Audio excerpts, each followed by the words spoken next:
This is Dream Power Radio, the place where your dreams turn into reality. Here is your host, Debbie Spector-Weissman. Hello, and welcome to Dream Power Radio on the amazing Women and Men of Power Network, the world's leading positive programming network, powered by Raven International. I'm your host, Debbie Spector-Weissman, the Dream Coach.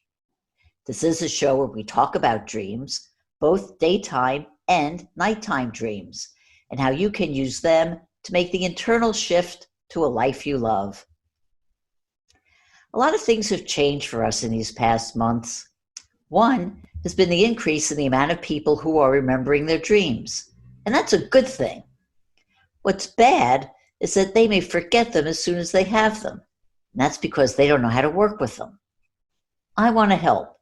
And that's why I'm talking with a number of dream workers about their methods on how to unlock the meaning of dreams. Today, I'm happy to bring on my guest, Scott Sparrow. Scott is the founder of the Dream Star Institute, the innovator of the 5-star method of dream interpretation, and the author of several books, including Lucid Dreaming, Dawning of the Clear Light. Welcome to Dream Power Radio, Scott. Thank you, Debbie. Glad to be here. Oh, thank you. Scott, have you found a difference in what you're dreaming about these days? Well, it's pretty stressful, isn't it, all around? So, yes, it seems to be more stressful images and activities. Well, how did you get interested in dreams? Well, around the age of 19, I had my first lucid dream. And back then, no one knew what they were. There's nothing written about them. So I was amazed, and I began to study those experiences, and they increased. And that's pretty much how I got into it. I started studying Carl Jung about that time as well, and really he became my mentor of sorts. So that's how I got into it. Well, as a result of all of this, you developed a unique approach to dream work called the 5-star process. Can you go into what those 5 steps are and how a dreamer can use them? Sure. The 5 steps are sharing the dream in the first person present tense, which is something that Fritz Perls pioneered way back. And the second step is called the process narrative, or the theme, which is removing all the content from the dream and reducing it to a statement of what's happening. It's very hard to do because it simplifies the dream, and people want to jump in and deal with the imagery right off the bat. So the third step, which is probably the heart of the whole method, is looking at the dreamer's response to the dream and how that response affects the dream and vice versa. So it's looking at the dream as a relational or interactive process.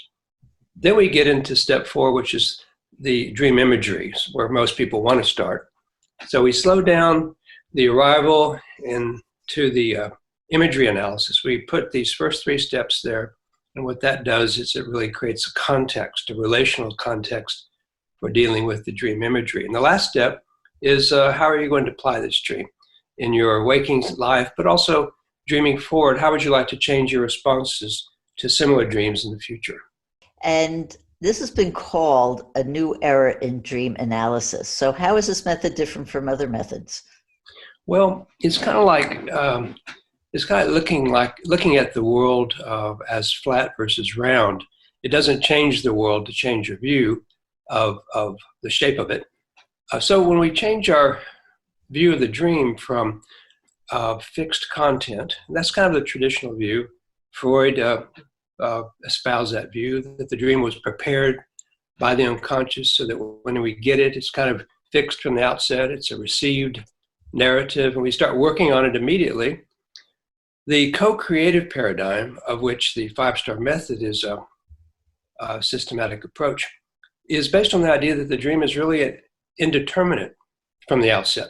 It's an interactive process between the dream ego and the emergent content, so that the two interact over real time to create the final product of the dream. So it's not received, it's not fixed, it's a relational experience in which the dreamer plays a significant role in co-creating the outcome. And you said at the beginning, one of the aspects of this is that when you talk about the dream, the languaging is important. You talk about using the present tense, Yes. things like that. So why is that important? Well, it creates, for the dream worker or the dream group, it creates a shared dream. When you tell a dream or any experience in the past tense, it has a way of keeping it as like a bubble in the dreamer's head. We relate to it as something that's already happened, that's something that's private and personal. But when we share it in the present tense, it becomes like a starfish, if you will. The dream now is in the center of the room. It becomes everybody's dream, and then everybody partakes of it, and it becomes personal. So that first step is very important to establish a shared emotional communal experience of the dream. As some theorists have said, some dream workers, that we don't work with the dreamer's dream, we work with our dream, the one we hear, the one we internalize, and that begins our work with the dream. So sharing in the present tense increases that likelihood that the dream will become very real and immediate to everyone listening to it. And do you find that when people have done this kind of work, they see differences in the way they think about the dreams? Yes, I think so, because it really focuses on dreamer agency, dreamer response, and dreamer capability, but also dreamer deficiency. So when we look at the dreamer and how they're interacting with the dream, it becomes very much a developmental growth focus. Like, how are you doing with this dream? Not what does it mean, but how are you doing with what's being presented? And that, as a therapist, I find that approach really maps onto the therapeutic conversation, which is, how are you dealing with life? What kind of response are you making to this situation? And how do you want to change it? So the dream work, the co-created dream work, maps onto the therapeutic process very beautifully, versus the traditional approach, which tends to put the dream in focus without regards to what the dreamer is doing in the dream. Can you just elaborate on that? Because I'm not entirely clear on that difference. Okay. So when a person has a dream, typically they ask questions like, what does this image mean? What does this symbol mean? What is this dream telling me to do or telling me about my life? The co-creative process tends to look at, what are you doing in relationship to the dream? How did you do? Where did you assume something that may have not been useful, that created a kind of a bad relational outcome? So we look at what the dreamer's doing. We don't overlook that by focusing too much on the content. And how do you view emotions in terms of this process? Or is the emotional aspect a factor? Very important. First thing we look at is in the dream sharing, the first person present tense sharing, we're looking at the emotional environment of the dream, and as well as, most importantly, what is the dissonance? Most dreams involve some degree of emotional dissonance. So the dreamer starts off on her bicycle, traveling through a dark neighborhood at night, trying to get home. So there is this tension in most dreams, some degree of tension. And so we can define what those two aspects are, usually emotionally, like wanting to get secure versus feeling threatened by being vulnerable and exposed, right? So looking at that emotional climate sets the stage for effective dream work. And can you give me an example of how you would work with a dream using this method? Well, yeah, I need to think about a dream, about one that would be, okay, so sometimes the simplest dream can reveal more meaning if we look at the dreamer and their attitude than just the content. So I'm working with a man who's estranged from his from his wife. They're preparing to get a divorce. He doesn't really want to get it, but he's really been bad, acting out, had affairs and stuff like that. So he has a dream where he is making love with his wife. It's not usual for him to have dreams like this. And he's very caring. He's very considerate. He slows down. He doesn't want to rush things. He's focused on her need. And that's the dream. Simple as that. Doesn't tell him much except, well, that's not happening, But what I did was I focused on his attitude. the way that he was considerate and focused on her versus his own gratification, which was the historical problem, which caused him to act out and get into all kinds of relationships that caused her to want to end the relationship. So I thought of that as a significant shift for him. And he hadn't seen it because he wasn't really looking at his attitude or his behavior being different than usual. And so it was a therapeutic moment for him, a good moment. Mm-hmm. And I'm just thinking, because my dreams tend to be really short also. Yeah. Sometimes they're just images or little events. And you could just take a single image and use this method to really get to the bottom of it. As long as the dreamer is engaged in some way and interacting or at least feeling toward the content. Can I share another dream with you? That was Sure. really, I had a client many years ago who was seriously depressed, had tried to commit suicide twice. She'd been terribly abused in her life. So in the dream, she's returning home from a long trip, hasn't been home for a long time, and to visit her family, who had been terrible to her in her early life. She arrives at a picnic, and there's nobody there to greet her. There's no food left. There's just a platter on the table with the bones of a fish. All the meat is gone. Everybody's eaten. Left nothing for her. So you can really feel that, right? For some reason, this very depressed, suicidal woman in the dream takes the tray. She walks down to this pond that's nearby, and she lays the tray in the water. And as she does, the fish comes to life. Shimmers, colors, and the fish swims away. Now, this was at the very beginning of a multi-year relationship, and I was just blown away. I said, how did you do that? Look what you did. Now, the focus on the dreamer, her response, was not something she expected. But from my approach, that was the pivotal issue in the dream. I mean, the fish being transformed is wonderful, but it only happened, from my perspective, because she found within herself the capacity to take that fish to the water again. So for years, literally, I worked with her for years before she did recover. But for years, we would go back to that dream and I would say, Barbara, how did you do that? It's amazing what you're able to do. Don't forget that. And she never did. It's very interesting that you just said the point where you would go back to the dream. So when you're working with somebody, you will go back and you find different things in the dream, or is it the person's present activities that determine that?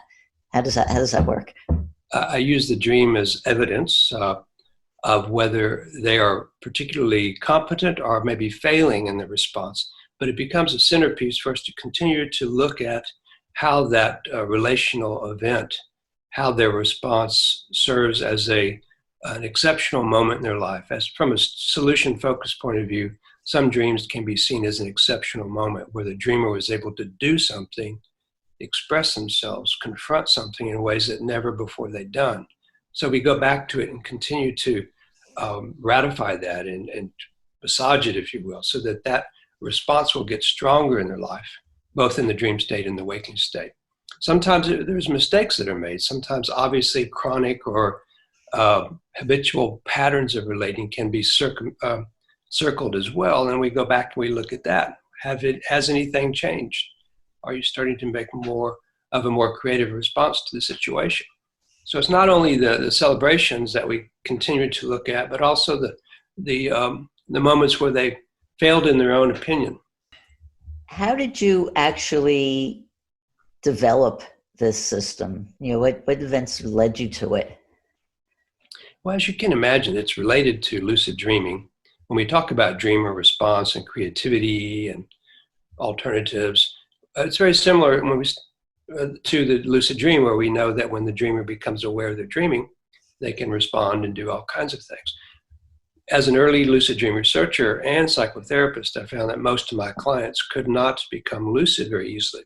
So the whole idea of, let's use the lucid dream as a platform just fell flat, because most of them would just look at me blankly and say, well, how the heck am I going to get there from here?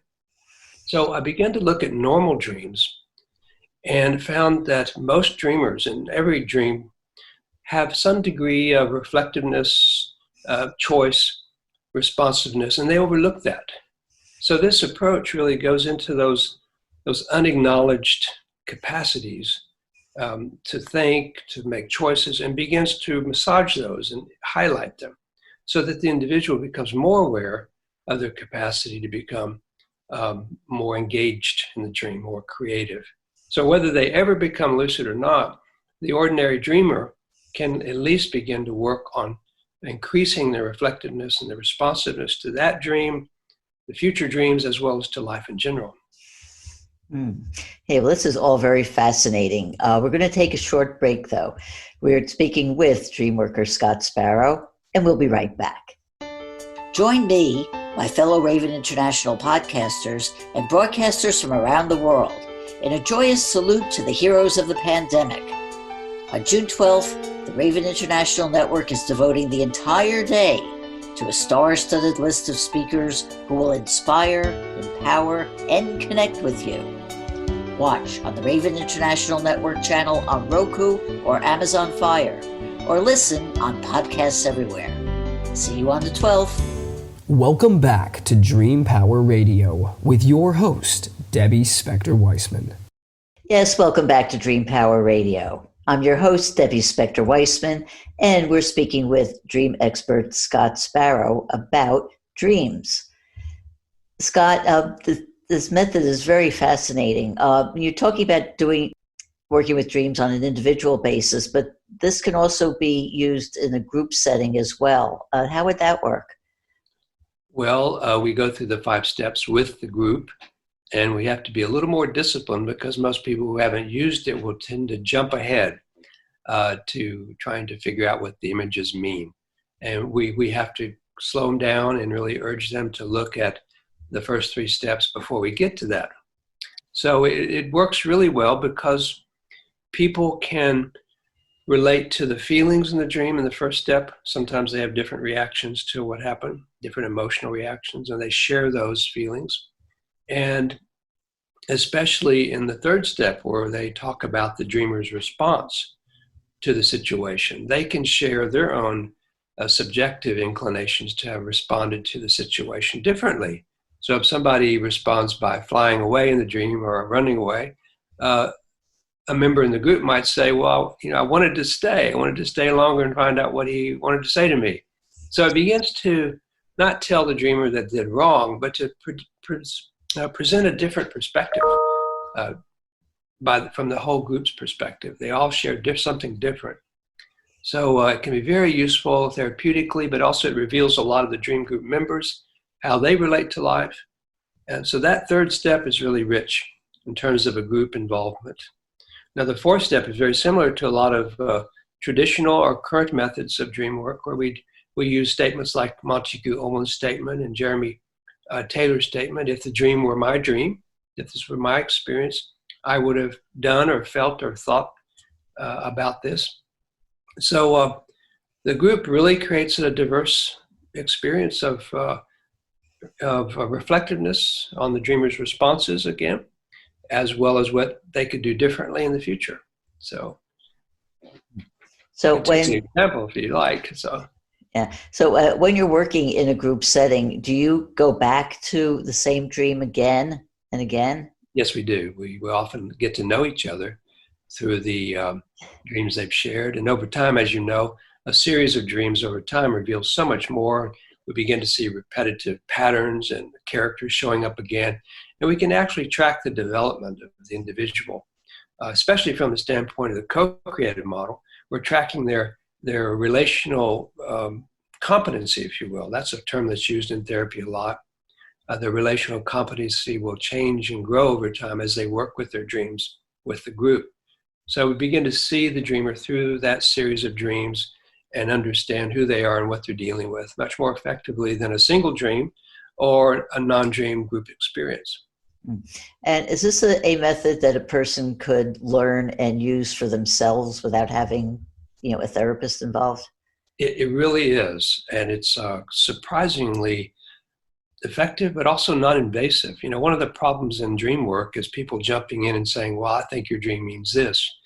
I think you ought to get a divorce or something, really, too much, overwhelming and not really respectful. Whereas this approach is focusing on the dreamer-dream interaction, which is pretty evident It's not, we're not importing our beliefs. We're looking at what really happens in a way that traditionally is overlooked. So it tends to be much more bounded, respectful, as well as self-evident. It's right there. It's like the earth is round, we just weren't looking at it in the right way. So it really helps a person get that focus. It really does. And an individual can analyze their own dreams surprisingly pretty well with this, because it kind of sets them apart from the dream drama, and it gives them some tools to analyze themselves in their interactive relationship with the dream. So insights can come very readily that way. Very, very interesting. Very fascinating to hear about this process.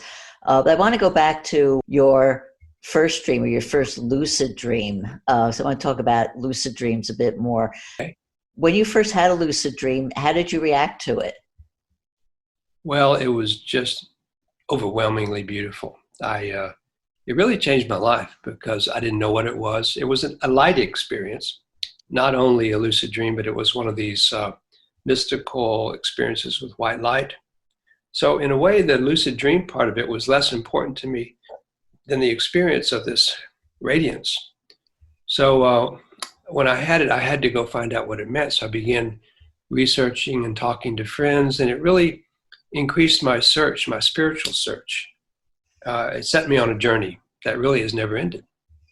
Mm-hmm. So do you see dreams as being spiritual? Well, yes. I think that a mentor of mine said one time, he says, when we dream, we either see God figuratively speaking, or we see what we prefer to see. And so I think that's a really interesting formula, which corresponds pretty well to the Tibetan Buddhist model, which says that the dream is, it's illusion and karma and imagery from our memories.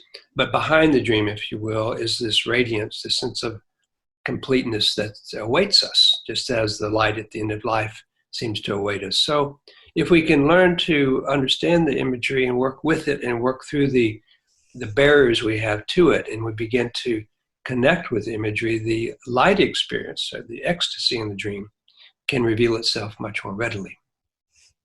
Can anyone learn how to have lucid dreams? Yes, but I think it's, first of all, you've got to remember your dreams. And secondly, you've got to put some effort into it. I think it's all, perspiration mainly versus inspiration. So if you work on pre-sleep suggestion, some of the basic tools we've known of for 50 years are very effective, such as checking your own reality from moment to moment and asking yourself, is this a dream or not? And that attitude, that inquiry, seems to spill over into the dream state very readily if you do it on a daily basis. So what would your steps be for how to remember lucid dreams, or how to have lucid dreams? Well, the most powerful method I've always espoused, and it's been controversial because some of the other authorities in the field say, no, it's not that important, is meditation. Meditation during the daytime, but especially early morning meditation.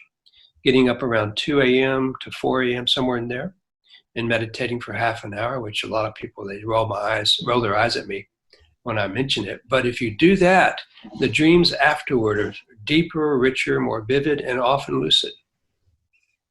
So that's something I've researched all my life. I've done some studies and written some papers about the efficacy of early morning meditation in having lucid dreams.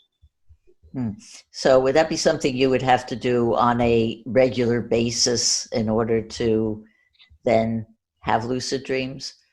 Ideally, I twice did it for 28 straight days, meditating an hour from 2 to 3 a.m. That was an ordeal.